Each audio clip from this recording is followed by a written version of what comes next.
Bonjour et bienvenue dans l'émission Tout en couleurs, un programme de divertissement, de partage, de savoir et surtout de belles rencontres. Il y a toujours des belles rencontres à côté de moi, de belles invités. Au sommaire aujourd'hui, on commencera par les good news en compagnie de Sydney Cadel qui est des entrepreneurs rayonnantes, coach, speaker qui accompagnent les femmes entrepreneurs à être la meilleure version d'elles-mêmes. Pour la santé et le bien-être, Feta Chemsi, apiculteur, nous parlera des bienfaits du miel. Pour la culture, Warren de la marque D-Work, rencontré lors de l'événement Let's Play au Parc des Princes à Paris, nous parlera de sa passion des dessins de manga. Et dans l'instant coaching, Dekfel Farida, coach sportif, et oui pour vous mesdames et messieurs, parce que je sais qu'aujourd'hui il y a beaucoup de cas d'obésité. Elle est là, rien que pour vous donner des conseils pour perdre du poids.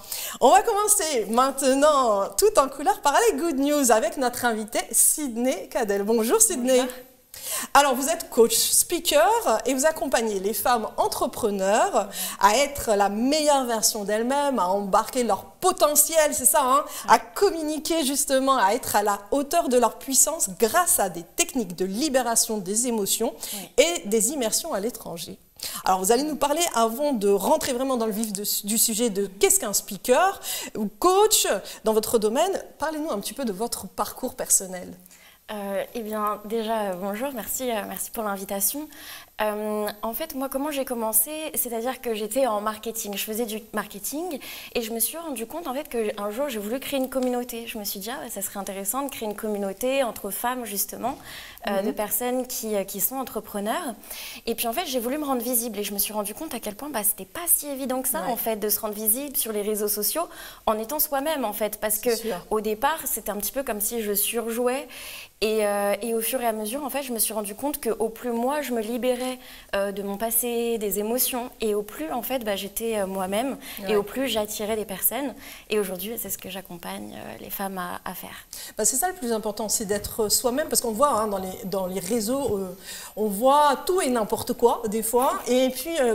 c'est ça, on joue un personnage ou alors à celui qui fait le maximum de buzz. Là, c'est vraiment être dans l'authenticité. Oui, exactement. C'est ça, vous apprenez justement aux femmes de se valoriser, de croire en elles et puis surtout de libérer les traumas, excusez-moi, libérer les émotions négatives qui les empêchent, qui les bloquent. C'est ça, d'être elles-mêmes. C'est ça. En fait, on peut voir ces émotions comme négatives, mais en fait, finalement, ça reste en fait des émotions qui sont là. Et c'est plutôt en fait d'aller justement identifier ce qui se passe. Et notre corps, en fait, est notre ami. Donc, généralement, on a ces émotions et ce type de réaction, notamment face à la caméra, où on se dit, mais finalement, j'arrive pas à être moi-même. Pourquoi il y a cette peur, en fait. Et généralement, c'est par rapport à ce qu'on a déjà vécu. Et notamment, si on a vécu de la violence ou de l'humiliation, il y a des choses qui peuvent revenir. Donc, c'est vraiment un travail en profondeur sur ces sujets. Parce qu'en fait, se mettre devant une caméra, c'est se mettre à nu. C'est difficile aussi.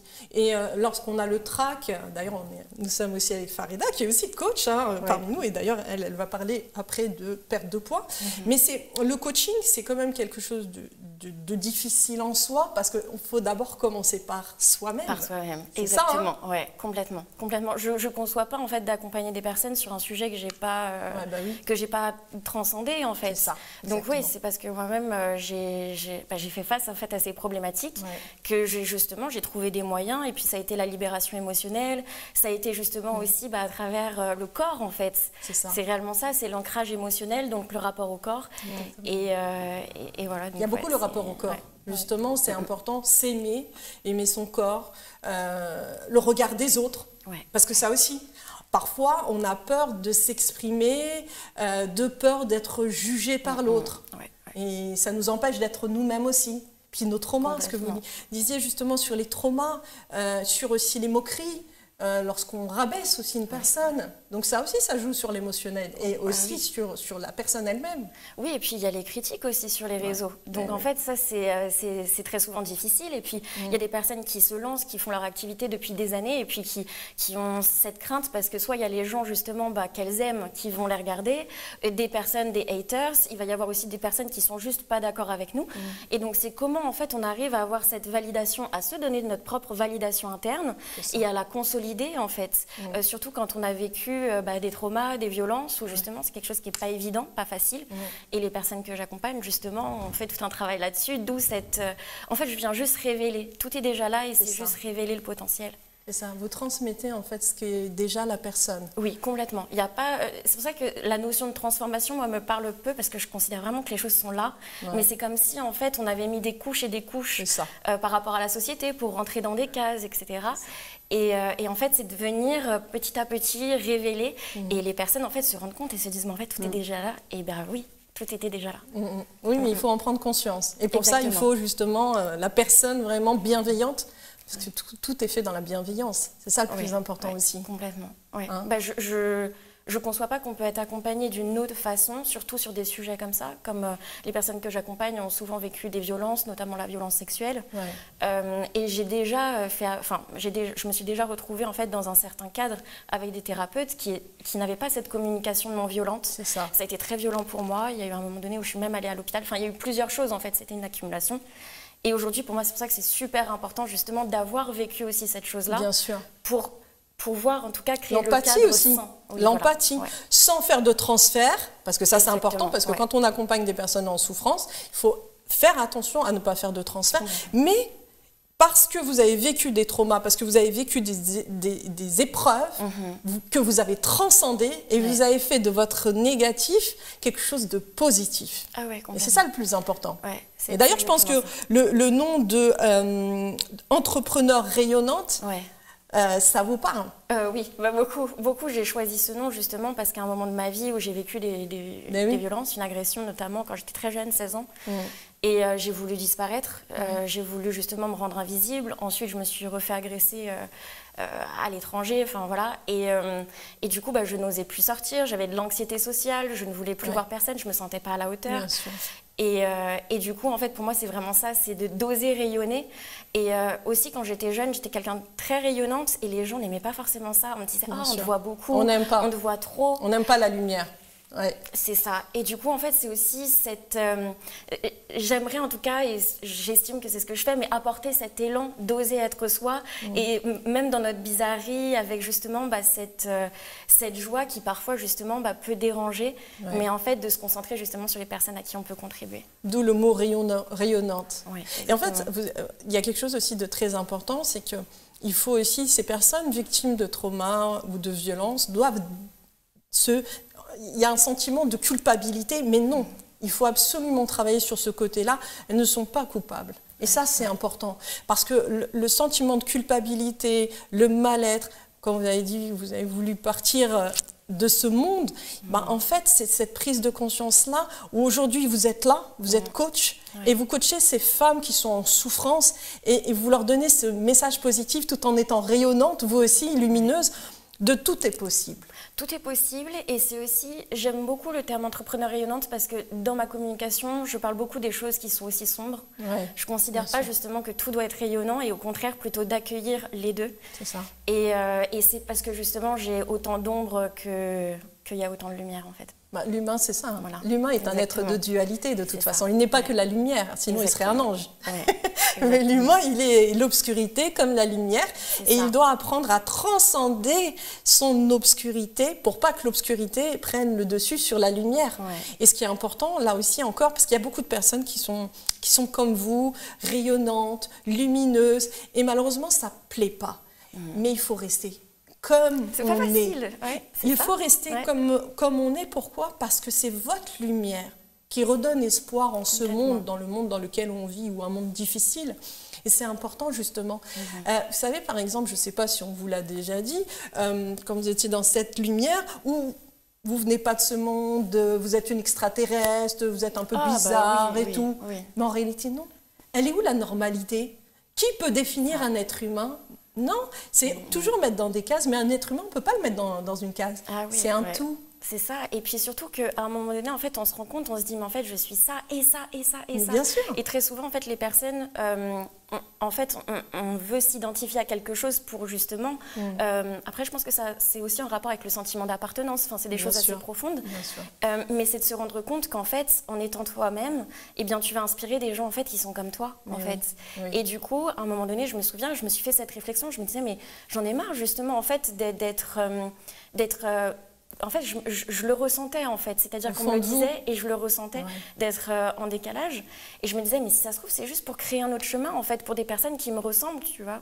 Enfin, oui. Mais en fait, c'est même des personnes qui n'ont même pas conscience qu'elles vous ressemblent. Vous voyez ce que je veux dire? En étant le miroir de l'autre, vous amenez à la réflexion. Et la réflexion amène justement à aussi des lâcher-prises. D'abord, réflexion, acceptation, lâcher prise. C'est très profond. Hein. Ah oui, c'est un travail qui est très très profond. Et c'est là où on se rend compte que l'humain est un être multidimensionnel et multipotentiel. Complètement. C'est important. Et ça va dans le sens justement de ce nom, hein, entrepreneur, toute cette lumière qui est autour justement de cette entreprise. Selon vous, qu'est-ce qui peut bloquer la réussite d'une entrepreneuse? Vous avez dit pas mal de choses, mais... Oui. Je pense qu'en fait, ça peut venir d'elle-même, en fait. Très souvent, je le vois, c'est qu'en fait, on se dit « Ah bah, c'est pas possible pour moi » ou « Ah, ça, je me sens pas capable » ou quoi que ce soit. Et quelque chose qui m'aide beaucoup, si jamais ça peut justement contribuer, c'est d'avoir de la clarté sur sa vision de qui on veut devenir, ce qu'on veut faire, mais qui on veut devenir surtout. Et en fait, commencer à se présenter comme celle-ci, en fait. C'est ça. Ok, comment elle se sent, qu'est-ce que... Et moi, c'est ce qui m'a beaucoup aidée, c'est-à-dire que quand j'avais de l'anxiété sociale, notamment, et que je me suis dit, ok, moi, ce que je veux, bah, c'est de transcender cette anxiété sociale. Comment j'ai fait? Je me suis dit, en fait, tout simplement, je me suis dit, ok, je me disais ça, Sydney 2025, comment elle aurait réagi si j'y serais allée? Je fais, ok, j'y vais. Enfin, et il y a aussi ce truc d'avoir la foi aussi quelque part, de se dire... C'est la foi qui nous sauve. Il y a quelque chose de cet ordre très puissant. Qui, mais justement, c'est ma question d'après. Comment définir le mot puissance? Donc on peut le définir comme ça. La foi. C'est quelque chose en fait qui est présent et qui pour moi en fait est important de se connecter justement dans les moments où on sent qu'on n'a pas de ressources ou qu'on n'a plus de ces ressources-là. Et en fait, tout est toujours là en fait. Bien sûr. C'est d'aller justement sous cette, encore une fois, sous cette couche. Et parfois, en fait, c'est juste prendre le temps, parfois, d'être dans le moment présent, en fait. C'est exactement ça. Et dans son corps. Être dans le moment présent, accepter ses émotions, les émotions positives, mais aussi les émotions négatives, de les regarder en face. Parce que beaucoup de personnes qui ont vécu des traumatismes vont mettre de côté les traumas, ne veulent pas entendre parler de ce trauma, alors qu'en réalité, l'inconscient n'oublie jamais. Des années plus tard, ça va se matérialiser sous forme de maladie. Le corps n'oublie pas. Le corps n'oublie pas, justement. C'est ça qui est important. Et donc, quand on prend conscience de ça, à travers justement tout ce coaching, des femmes que vous accompagnez, ces femmes qui ont souffert, ces femmes qui ont été traumatisées, et vous leur apportez cette lumière, cette prise de conscience. Cette prise de conscience. C'est ça? Parce que la lumière, elles sont lumineuses, en fait, c'est ça. Oui, mais la lumière est cachée à cause de couches, de manque de confiance, problème d'estime de soi. Donc, il y a un travail. Regarde, c'est ici. Et puis, il y a beaucoup de libération aussi émotionnelle qui touche parfois aussi au transgénérationnel. Enfin, voilà, c'est des choses qui sont assez profondes et complètement. Qu'est-ce que vous en pensez, Farida? Donc, Farida, qui est avec nous aussi, qui est elle aussi coach. Elle, c'est surtout aussi tout ce qui est coach nutrition, perte de poids. Qu'est-ce que vous en pensez? Moi, je suis complètement d'accord avec Sydney dans le sens où il faut savoir se mettre en avant. Même si on a des douleurs et des difficultés, des épreuves par lesquelles on est passé, il faut savoir se dire... souvent, on se met en retrait à cause du regard des autres et de ce que pensent les autres. Mais en réalité, qu'est-ce qu'on pense nous pour nous-mêmes? Et qu'est-ce qu'on pense nous? Qu'est-ce qu'on aimerait faire? Et je vais rebondir sur une chose que tu as dit tout à l'heure. Qu'est-ce que Sydney 2025, comment elle aurait pensé en fait, il faut pouvoir se focaliser sur soi et visualiser le pourquoi et savoir vraiment ce qu'on veut et nexter vraiment le négatif, nexter les gens négatifs. Parce que nous, on a des projets, on a des rêves auxquels on croit, pour lesquels on se bat au quotidien et qu'on veut faire grandir Au fur et à mesure, même si ça prend du temps, ça doit prendre un an, 2 ans, 3 ans, peu importe, il faut aller et semer les petits cailloux qui vont nous mener en fait là où on a toujours voulu aller. C'est ça, exactement. C'est ça, Sydney. Oui, complètement. Le pourquoi est quelque chose de très très fort en fait. Et généralement, c'est relatif à ce qu'on a aussi vécu et parfois cette volonté aussi de contribution. Sydney, Cadel, où est-ce qu'on peut vous trouver? Sur les réseaux? Il y a un site? Sur Facebook, Sydney, entrepreneur rayonnante, très simple. Sydney, vous allez rester avec nous, hein, Farida aussi. On va participer tout au long de cette émission Tout en couleur. Et là, on va passer à justement la rubrique de la santé, du bien-être avec le miel. Donc, on va regarder ensemble justement les bienfaits du miel. On a rencontré lors de l'événement le Maroc à l'honneur à Saint-Denis, dont la présidente est Soad Esbati, un apiculteur. Il s'appelle Fettah Chemsi et il nous parle du miel. On regarde ensemble.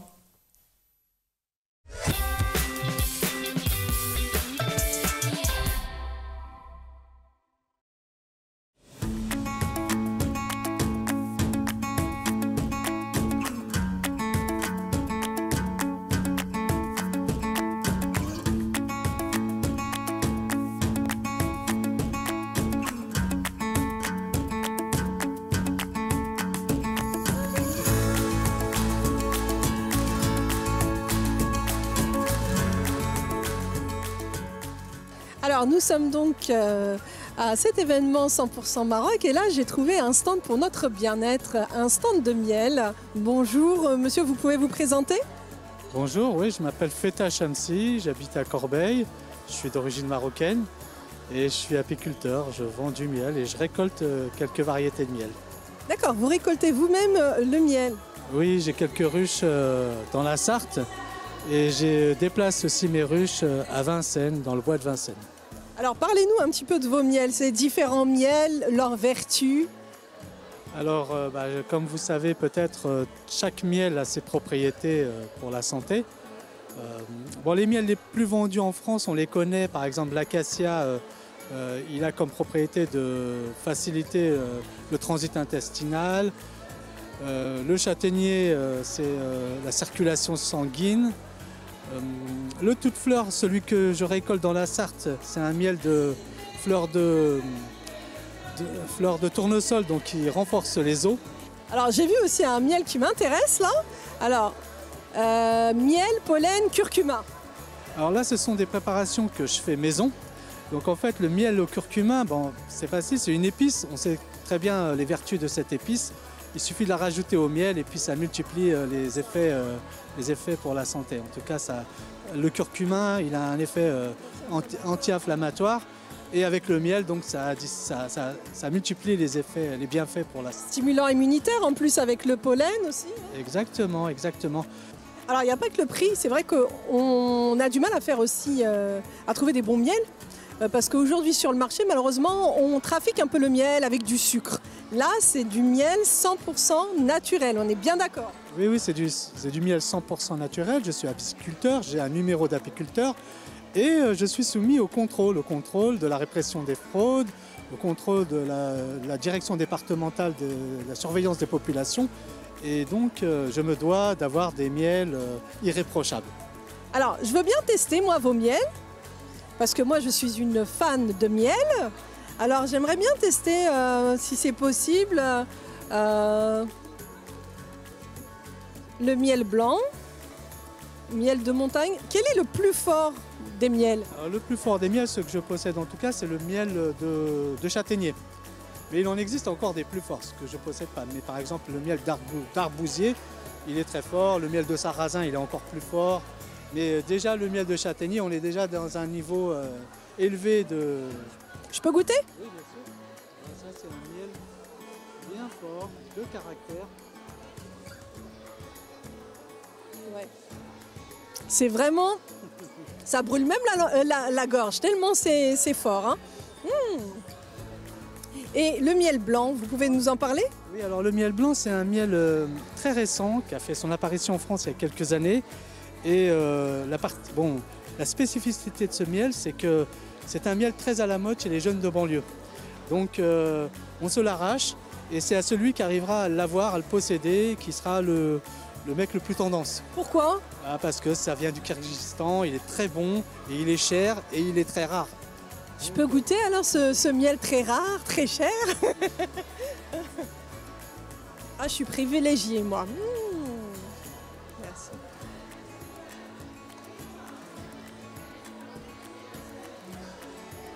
Ah, il est très bon. Hein. Ah, vraiment, il est très bon. Bon, bah voilà, vous confirmez le... C'est la première fois que je teste ce miel. Vraiment, il est... à la fois, il est... ouais, je sais pas, il est fruité et il est doux, ouais. Il est très doux et puis il a un parfum un peu exceptionnel, subtil, très fin, très délicat. Et je vous dis, en ce moment, les jeunes de banlieue, même les adultes, hein, ils cherchent à l'avoir. J'ai remarqué que même des filles veulent se le procurer parce que la rumeur tourne autour de ce miel. Alors, il y en a un qui est en train de le remplacer, il faut le savoir, c'est le miel rose de Russie. C'est quoi le miel de forme? Alors, le miel de forme, c'est un miel qui s'est très vendu durant cet événement-là marocain. C'est un miel du Maroc. En marocain, on l'appelle le miel d'Armous. Donc c'est un miel qui pique, qui est poivré, qui est un antiseptique très puissant, au même titre que le miel de thym. Et donc au Maroc, c'est un miel médicament. Et donc comme je vous l'ai dit, il pique, il picote, il est poivré. Quand on le met dans une boisson chaude, tisane, thé, ça multiplie ses effets piquants et ça chauffe au niveau de la poitrine et ça tue les microbes, ça tue les virus. Bon, où est-ce qu'on peut vous trouver? Eh bien, j'ai mon numéro de téléphone, le 06 05 00 96 69. J'ai un site internet, maisonchamsi.com. Et j'habite à Corbeil, dans le 91. Donc il y a des clients qui viennent prendre leur commande directement à mon domicile, à Corbeil-Essonnes. Bah merci en tout cas, merci et c'était une très bonne dégustation.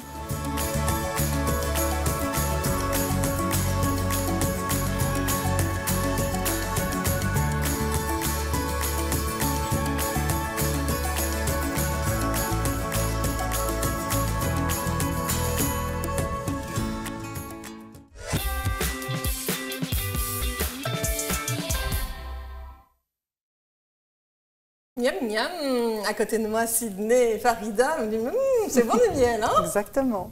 Ah là là là là. En plus, il y a beaucoup de bienfaits du miel. Donc, je ne sais pas si vous connaissez ces bienfaits. Ça, oui. Il y a plusieurs propriétés ou propriétés de bienfaits dans le miel. Il y a plusieurs miels différents. Donc chacun amène une propriété bien spécificité. Ouais, voilà, exactement. Qui apporte énormément de bienfaits au système immunitaire. Voilà, booster du système immunitaire, permet de réguler aussi la glycémie, il répare, il cicatrise. D'ailleurs, maintenant, il y a des chirurgiens qui utilisent le miel pour cicatriser. Je m'en sers aussi. En cas de coupure, c'est vrai que mon premier antiseptique, ça va être le miel. Exactement, antiseptique, antibactérien, sur les brûlures, les ulcères, réparation aussi pour les lèvres, surtout l'hiver, là, les lèvres gercées aussi, donc ça aussi vous mettez un petit peu de miel. Ça permet aussi d'améliorer les fonctions cérébrales aussi, pareil. Ça agit sur le sommeil, c'est pour ça que j'aime bien le miel moi. Et il y a aussi... ce que vous disiez, Farida, il y a différents miels, c'est vrai, l'eucalyptus, le sapin, le thym, mais il y a un miel qui s'appelle Manuka. Le miel de Manuka, eh ben, on l'utilise aussi pour tout ce qui est staphylocoque doré et streptocoque. Donc vous voyez, c'est des noms hein, qui font peur, mais le miel de Manuka est là justement pour vous aider. Et aussi, on l'utilise sur les plaies, hein, pareil aussi. Oui. Donc c'est vrai qu'il y a énormément de bienfaits dans le miel. Alors, je ne sais pas si vous savez aussi, il faut faire attention au miel non pasteurisé. Donc, certains vont dire pas avant pour le bébé, pas avant 2 ans. D'autres vont dire pas avant 1 an. Parce que, malheureusement, pour le bébé, son système immunitaire, il n'est pas développé. Voilà. Et donc, qu'est-ce que ça fait? Ça va permettre la prolifération du Clostridium botulinum, donc qui va produire des toxines. Donc il faut vraiment faire attention, et la femme enceinte aussi. Donc la femme enceinte, et éviter le miel aussi, c'est pareil. Donc après ces bienfaits du miel, on va passer à la culture avec un jeune. Moi j'aime beaucoup ici tout ce qui valorise les jeunes. Et bien ce jeune Warren de la marque Demark, il est passionné par le manga, par les animés et on l'a rencontré lors de l'événement Let's Play. C'est un Let's Play Paris qui a regroupé tous les fans de jeux vidéo, de manga, de pop culture au Parc des Princes. On va regarder ensemble.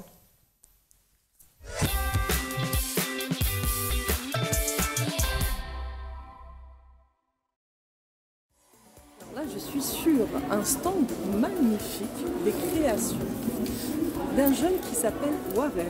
D'ailleurs, on va le découvrir ensemble. Regardez-moi ça. Moi, ça me fait penser à mon enfance, les Dragon Ball Z. Ah là là, c'est magnifique et les couleurs, c'est tellement beau. Bonjour Warren. Bonjour. Alors, bienvenue. Merci, merci. Vous pouvez nous parler justement de vos créations? Depuis quand? Alors moi, je dessine depuis que je suis tout petit. Je ne pourrais pas vraiment vous dire quand j'ai commencé, mais c'est depuis mon père qui m'a appris. Et j'ai continué jusqu'à aujourd'hui. Et voilà, là vous retrouvez tout ce que je fais, inspiré de ce que j'aime le plus. Là notamment ça va être les mangas, Dragon Ball, Naruto, One Piece, tout ce qui est à la mode entre parenthèses. Et il y a aussi vous retrouvez Spider-Man, Batman aussi. Et voilà, c'est tout ce que j'aime et j'essaie de retranscrire au mieux ma passion à travers toutes ces œuvres que vous pouvez voir. On voit, hein, c'est très très beau et vraiment vous dessinez vraiment très très bien.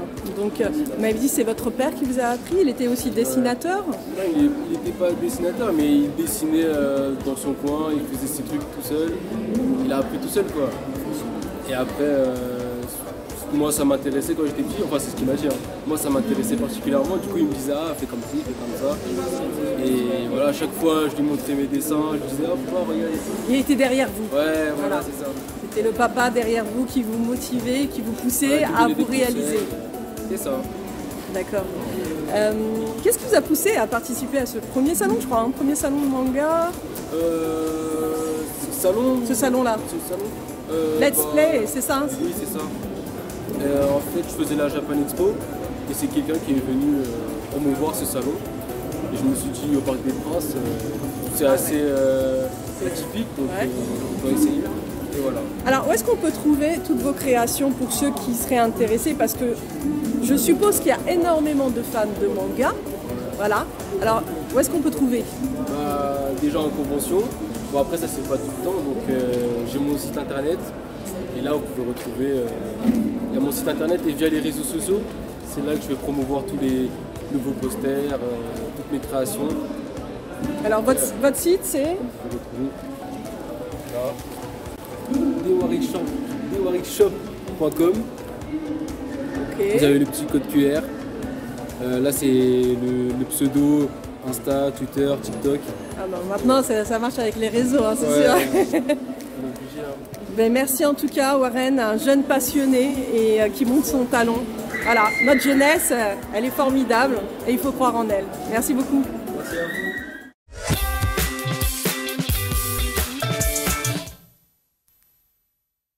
Et oui, comme vous avez vu, Warren, qu'est-ce que vous avez pensé justement, Farida? Beaucoup de talent, énormément de talent. Sincèrement, c'est minutieux, très minutieux. Sydney? Ah ouais, moi ça m'impressionne. Ouais, je vois ça. Ouais, vous avez été impressionné hein, quand vous avez regardé. C'est lui qui a fait ça. En fait, ce qui est touchant chez Warren, c'est que c'est la première fois qu'il parle devant un média. Donc il avait peur, il me dit non, je ne vais pas y arriver. J'ai dit mais si. Il me dit non, j'ai le trac. J'ai dit bah. Parle de ce que tu sais le mieux et ce que tu fais le mieux. Et voilà, et c'était vraiment touchant parce qu'il y avait sa maman qui était juste à côté et qui soutenait son fils. Elle était fière de lui et ça c'est bien. Parce que quand on soutient nos enfants dans leur passion, dans ce qu'ils aiment, et ben voilà, ils ont énormément de talent et ils se sentent mieux, je pense. Ça leur donne beaucoup de force aussi pour l'avenir. Exactement. Et donc, vous avez vu ces inspirations, hein, ça va du dessin animé comme Son Goku. Je ne sais pas si vous avez connu Son Goku, Dragon Ball Z, vous avez connu ça ou pas? Oui. Un petit peu, ouais. Alors, c'est pas de votre génération, c'est la mienne. Moi, j'ai connu, j'ai grandi avec des frères qui regardaient Dragon Ball Z, etc. Voilà. Les Club bandes Dorothée. dessinées, Spider-Man, il y avait aussi Spider-Man, les mangas, les animés, tout ça. Donc en fait, c'est une culture aussi de transmission et de communication. Les jeunes aujourd'hui, ils ont besoin de ça, ils ont besoin de créativité. Et lui, il a trouvé justement sa créativité dans le manga. Et on voit, c'est tellement beau. C'est magnifique, hein? Ouais. Ces jeunes-là, bah justement, moi j'encourage tous les jeunes à pouvoir mettre en avant leur passion, à y croire. Bon, là, je suis bien accompagnée, hein, il y a 2 coachs à côté de moi, donc là c'est vraiment les bonnes vibes, les good vibes. Et puis, croyez en vous, ça c'est important. Et bien maintenant, on va penser à nos mesdames, aussi aux messieurs, pour justement perdre du poids avec notre coach sportif spécialiste de l'accompagnement, Dekfel Farida. Et oui, elle est là rien que pour nous donner plein de conseils. Mais avant de parler justement des conseils, vous aussi, vous allez nous parler de votre parcours personnel. Alors, merci de m'accueillir sur le plateau. Alors moi, mon parcours, c'est un peu, voilà, ça démarre depuis l'enfance, où voilà, dès l'âge de 3 ans, j'ai commencé à faire du sport.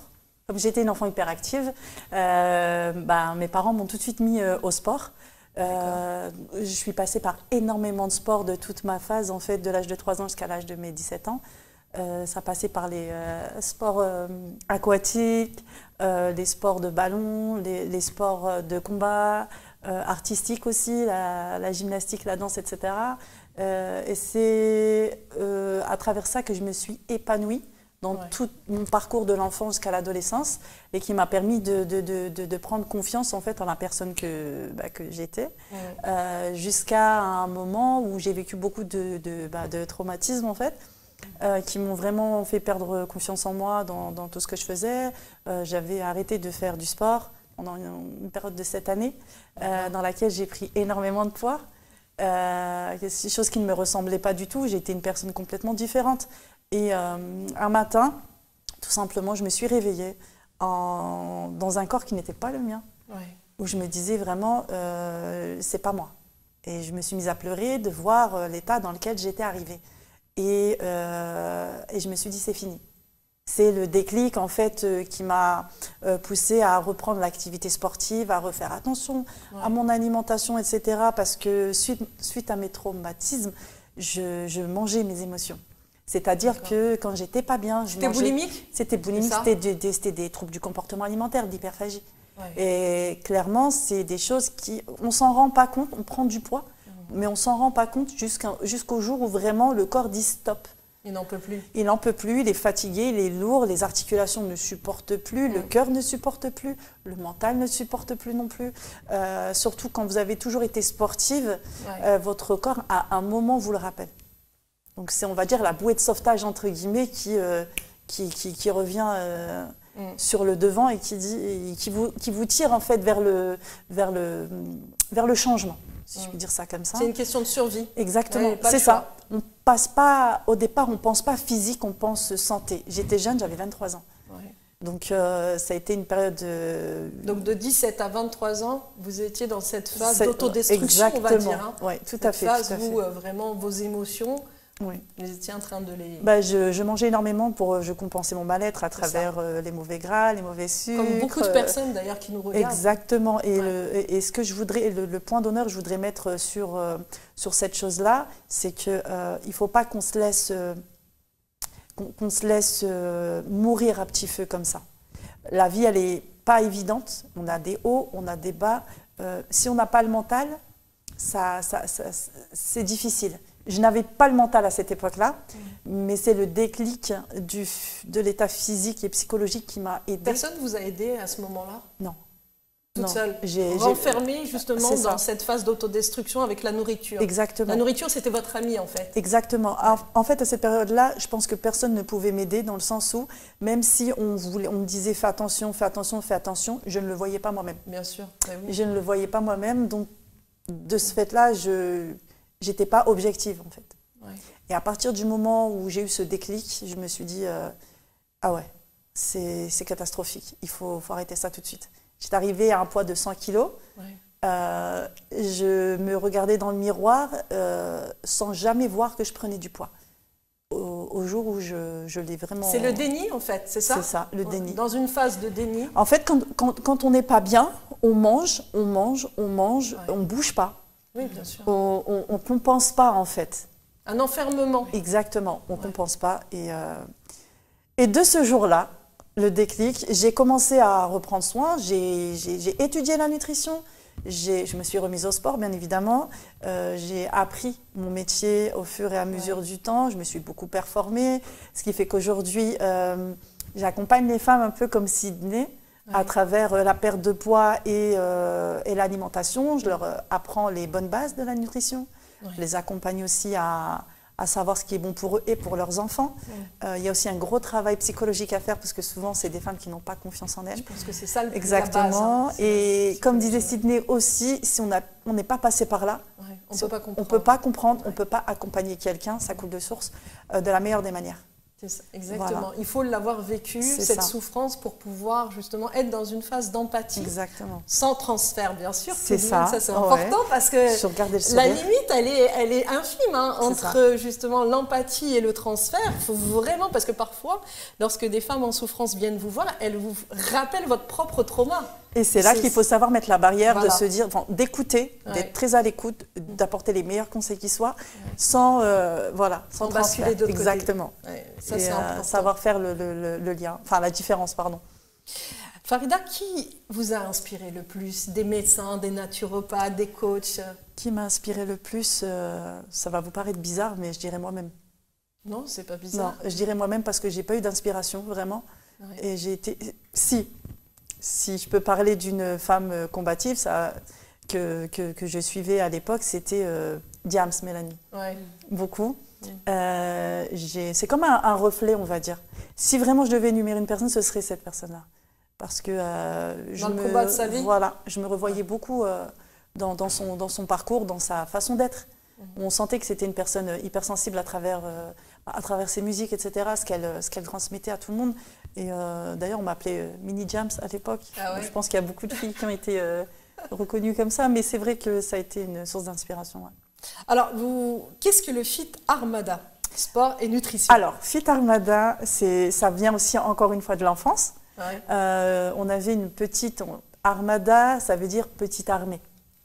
Mais Fit Armada, c'est la combinaison entre cette petite armée et mon prénom. Donc Farida, on peut le retrouver dans le Fit Armada, et Fit pour sport. Sport et nutrition.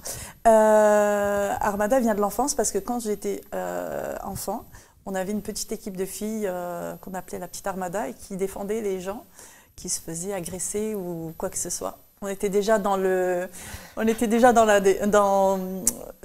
bien, en fait, dans l'apport du bien, etc. Un peu les Robin des Bois. Les super-héroïnes. C'est ça. Non, c'était vraiment... c'est parti de là, en fait, et c'est resté.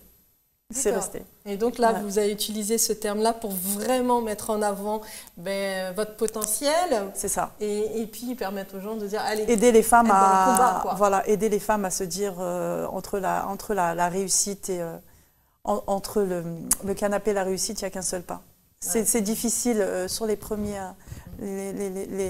abords, mais une fois qu'on y est, on se dit pourquoi je n'ai pas commencé plus tôt. C'est juste un déclic.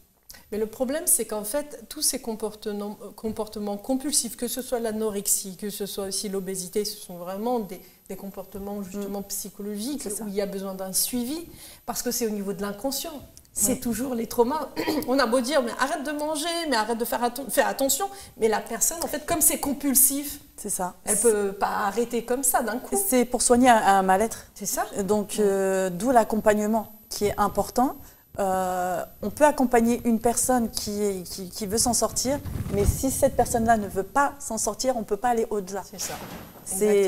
C'est tout simplement ça. On ne peut pas forcer une personne à changer, il faut que ça vienne d'elle-même. On peut avoir les bons mots, les mots justes, etc. Ça va être un plus. Peut-être que ce ne sera pas maintenant, mais ça restera ancré et ça aidera peut-être plus tard. L'accompagnement est très, très, très important. Alors Farida, comment savoir si nous sommes en obésité? Bon, physiquement, on le voit, mais il y a quand même cet indice de masse corporelle. Voilà. Donc, il y a l'indice de masse corporelle, il y a la masse corporelle aussi dans le miroir, le corps qui envoie des signaux. que ce soit par rapport aux douleurs de genoux, douleurs de dos, douleurs articulaires tout simplement, et l'IMC, comme vous l'avez dit. Le calcul, l'indice de masse corporelle selon l'âge, la taille, le poids. Tout ça, ça se change en faisant un calcul métabolique. Quand on veut perdre du poids ou prendre du poids, ça dépend, parce qu'il y a des gens aussi qui sont en amaigrissement. Il y a les obèses, mais il y a les personnes qui sont aussi très maigres et qui cherchent à prendre du poids. L'un comme l'autre, c'est une question d'IMC et une question de calcul de métabolisme pour soit perdre, soit augmenter le poids et faire ça proprement, par contre, avec des aliments qui sont sains. Pas de la mauvaise nourriture, la junk food, etc., tout ce qui est McDo. Mais il n'y a que ça en ce moment. Oui, en ce moment, c'est le fast-food. Allez, j'ai pas le temps de cuisiner, je vais manger ça dehors. Parce qu'on cherche la facilité, tout simplement. On se dit, j'ai pas le temps, la vie passe trop vite, donc on n'a pas le temps. Mais au final, on perd beaucoup d'argent et on perd la santé. C'est surtout ça. Parce que tout est transformé, tout est néfaste, tout est fait pour créer des maladies corporelles. Tout est fait pour nous rendre dépendants à la mauvaise nourriture, donc la junk food, etc. C'est pour ça que j'accompagne les personnes au quotidien à leur apprendre quels sont les bons aliments. Les aliments bruts, les mélanger avec des épices, un petit peu de crème de temps en temps, ne pas non plus se frustrer. Mais tout ça, c'est un ensemble de choses à combiner qui n'est pas si difficile que ça au final. C'est juste le fait d'avoir le goût dans l'assiette qui va aider à tenir. Mais vous avez parlé de frustration. C'est vrai qu'on n'aime pas les régimes, on n'aime pas trop ça, parce que quand on est frustré, on gonfle aussi, on grossit. La frustration, c'est pire. Et c'est là, c'est là où moi j'interviens, c'est dans le sens où je dis toujours, régalez-vous dans vos assiettes. Voilà. Parce qu'on peut pas donner des flocons d'avoine à tout le monde ou des bananes à tout le monde. Tout le monde n'est pas apte à recevoir ce genre de nourriture. Si autrefois elle a été que dans la junk food ou des mauvais gras, les mauvais sucres, c'est par étapes. Tout se fait par étapes. Donc moi, je propose toujours des alternatives comme des burgers maison ou des croque-monsieur maison ou des gratins maison, et les personnes que j'accompagne perdent du poids. Donc dans votre suivi, il y a vraiment ces accompagnements, il y a aussi les plannings, les menus. Exactement. Ça c'est important. Il y a tout. Il y a même le détail des calories par assiette. Ah oui, c'est très pointu là, on ne va pas dépasser la calorie. C'est très carré. Par contre, vraiment, j'autorise de se faire plaisir une fois de temps en temps parce que on a besoin de... Il y a les repas joker, c'est ça? Oui, c'est ça. Ah voilà. C'est quand? C'est le week-end, le repas joker? Alors, le repas joker, c'est le week-end. Alors, c'est un repas. Pas une journée, c'est un repas. Soit le midi, soit le soir, on choisit. Mais voilà, il y a toujours possibilité de se faire plaisir et le plus important, c'est de garder l'objectif sur le long terme et de se dire, on va y arriver. Mais il faut rester focus sur l'objectif, c'est tout simplement ça. Il y a le sport aussi. Le sport vient en complément. On dit c'est 70% de nutrition, 30% de sport. Le sport va venir augmenter le métabolisme et accentuer un déficit calorique. C'est-à-dire que les jours où vous vous entraînez, vous avez le droit à des portions un peu plus conséquentes dans l'assiette. Et le jour où vous êtes au repos, on diminue logiquement les assiettes pour éviter de prendre du gras superflu qu'on ne cherche pas au final. Bien sûr. Et l'entraînement, en fait, si vous voulez, comme je dis toujours à une personne qui ne sait pas manger, tu veux commencer à perdre du poids, fais du sport. Peu importe ce que tu fais, c'est de la zumba, du step, de la marche. D'accord, c'est libre. Fais ce que tu veux, commence par ce que tu veux et ensuite ton système digestif va se réguler. Et c'est là que tu n'auras plus envie de manger n'importe quoi suite aux efforts que tu fournis pendant l'activité physique. Profil des femmes qui viennent vous voir, c'est beaucoup de femmes traumatisées? Des femmes qui mangent leurs émotions blessées. On les attire, on dirait que c'est comme si je les attirais et qu'elles sentaient qu'elles ont besoin d'une écoute, d'une écoute et d'une solution en fait. Et il faut être solide et accroché parce que ça prend beaucoup d'énergie. Bien sûr. Énormément d'énergie. On absorbe beaucoup. Ça, c'est la particularité, je pense, des hypersensibles. On absorbe beaucoup, mais encore une fois, sans laisser transparaître ses émotions. Oui, il ne faut pas montrer. Non.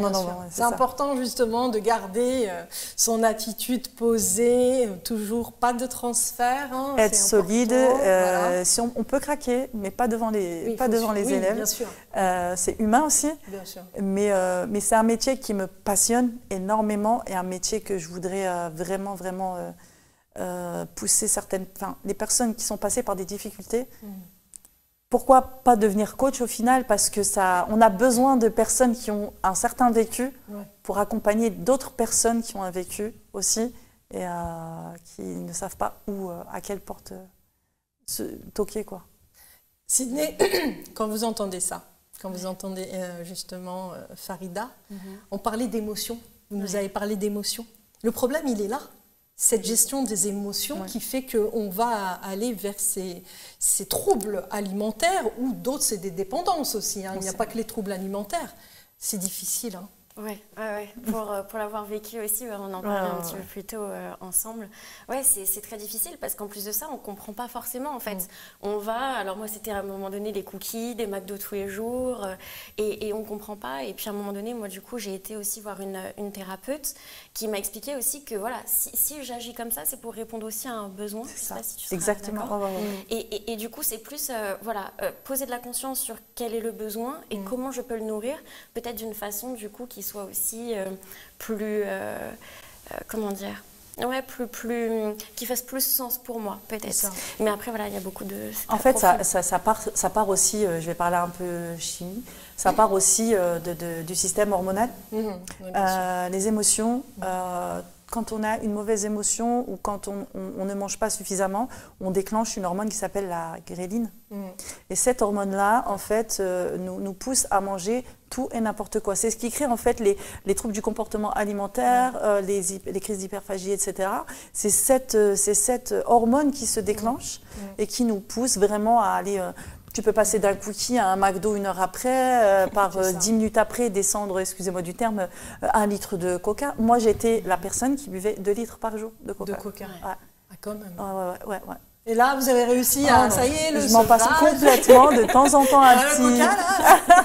de temps en temps un verre, quand je sors avec la famille ou des amis, on va manger au resto, etc. Mais je ne suis plus à la bouteille de 2 litres, même 1,5 litre que je pouvais prendre avant. Donc tout ça part du système hormonal. Parce que le corps, physiologiquement, ressort les émotions, il encaisse, et forcément, il va ressortir ça autrement, donc par la nourriture, ou certains, c'est de la mutilation.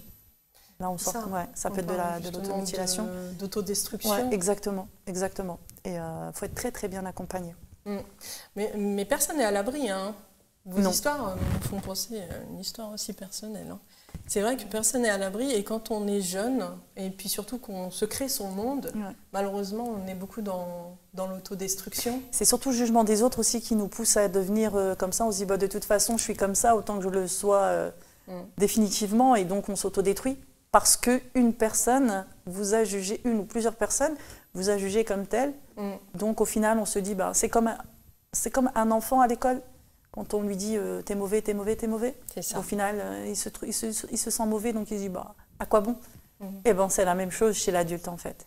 Si les émotions partent de là, du regard et des haters, comme tu disais tout à l'heure. Les haters, qui, quand on fait, peu importe, quand on sort de l'ombre et qu'on veut faire un travail qui nous passionne, ces personnes sont là pour nous détruire et ne pas nous laisser avancer. C'est ça. Pour la nourriture ou la vie au quotidien, c'est comme ça. Farida, un dernier mot à ceux ou celles qui vous regardent? Alors, un dernier mot, ce serait perdez pas espoir. Ne vraiment pas perdre espoir sur vous, sur vos rêves, sur ce que vous voulez entreprendre. C'est vous qui le vivez, c'est pas les autres. Chacun sa vie et chacun son chemin. Où est-ce qu'on peut vous trouver? Alors, sur les réseaux, sur Instagram, Facebook, sur le nom de Fit Armada, tout simplement. Merci. Sydney, vous aussi pareil, on vous regarde. Donnez votre message de lumière. Pour moi, c'est d'y croire. Je crois vraiment au fait que parfois on vit des choses difficiles et qu'on peut les surmonter et ensuite accompagner des personnes en fait à faire la même chose. Croyez en vous et ça rejoint vraiment en fait ce qu'on disait tout au long de cette émission. C'est qu'en fait il n'y a que vous en fait. Vous savez, tout est déjà là et entourez-vous en fait de personnes qui croient aussi en vous. L'entourage fait vraiment beaucoup. Exactement. Ouais. Exactement. Et c'est vraiment mon message, c'est que on peut vivre des choses horribles, parfois même innommables, Et on peut justement trouver une lumière dans le fait d'après accompagner d'autres personnes. Et parfois, en fait, de le faire aussi pour soi et pour l'enfant qu'on était, en fait. C'est ça. En fait, c'est ça. C'est guérir son enfant intérieur. C'est ça. Et puis, tout à l'heure, on parlait de culpabilité. Ne pas être dans la culpabilité. Accepter afin de transcender vos propres parties d'ombre. Et ça, c'est très important, justement, hein, de pouvoir les regarder en face. Ne vous dites pas, je mets de côté, je ne veux plus entendre parler de ce traumatisme. Non, il faut absolument le regarder en face. Aujourd'hui, on a eu dans notre émission Tout en couleur 2 coachs tout en couleur. Merci. Merveilleuses, remplies de lumière, de bons conseils et qui se sont mises à nu rien que pour nous. Elles ont parlé justement de leur traumatisme. Et là, c'est la preuve même de vous dire que tout est possible. Même si vous avez vécu des traumatismes horribles, n'oubliez pas de commencer déjà par vous aimer, voir en vous la personne que vous êtes, croire au champ de tous les possibles et surtout, battez-vous pour être la meilleure version de vous-même. Voilà, je vous dis à très bientôt pour une nouvelle édition de Tout en couleur. Ciao tout le monde.